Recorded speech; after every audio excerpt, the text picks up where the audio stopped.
Iran তাদের পারমাণবিক অস্ত্র তৈরি কর্মসূচি চালিয়ে গেলে দেশটিতে আরেকটি বড় ধরনের হামলা চালানো হবে বলে জানিয়েছেন মার্কিন প্রেসিডেন্ট ডোনাল্ড ট্রাম্প।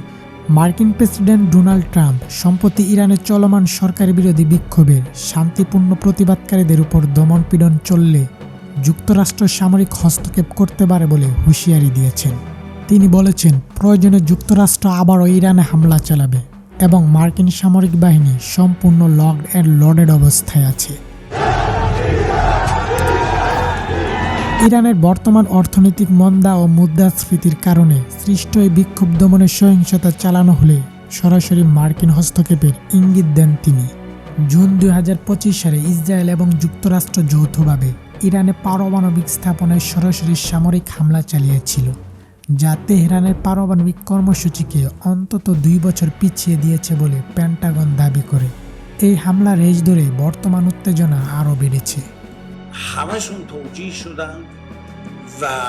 ইরানের পার্লামেন্ট স্পিকার মোহাম্মদ বাগের গালিবাফ ট্রাম্পের লকড অ্যান্ড লোডেড বার্তার জবাবে বলেন, যুক্তরাষ্ট্র যদি কোনো ধরনের সামরিক হস্তক্ষেপের চেষ্টা করে তবে মধ্যপ্রাচ্যে অবস্থিত সব মার্কিন ঘাঁটি এবং সামরিক কেন্দ্রগুলো ইরানের বৈধ লক্ষ্যবস্তু হিসেবে বিবেচিত হবে।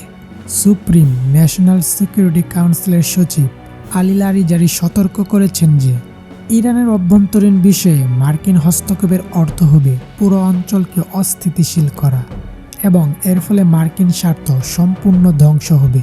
তিনি মার্কিন জনগণকে তাদের সৈন্যদের নিরাপত্তার ব্যাপারে সচেতন হতে পরামর্শ দেন। ইরানের জাতিসংঘ রাষ্ট্রদূত আমির সাইদ ইরাবানি ট্রাম্পের মন্তব্যকে বেপরোয়া ও বেআইনি হুমকি আখ্যা দিয়ে নিরাপত্তা পরিষদে চিঠি দিয়েছেন। তিনি উল্লেখ করেন যে ইরান তার সার্বভৌমত্ব রক্ষায় প্রয়োজনীয় ও আনুপাতিক ব্যবস্থা নেওয়ার অধিকার রাখে। পররাষ্ট্রমন্ত্রী আব্বাস আরাগচি বিক্ষোভকারীদের যৌক্তিক অর্থনৈতিক দাবি এবং সহিংস নাশকতার মধ্যে পার্থক্য করার আহ্বান জানিয়েছেন।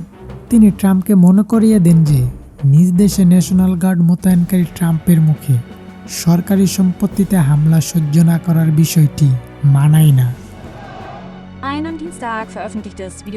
ইরান অভিযোগ করেছে যে ইসরায়েল এবং যুক্তরাষ্ট্র এই বিক্ষোভকে পুঁজি করে ইরানে বিশৃঙ্খলা সৃষ্টির অপচেষ্টা চালাচ্ছে।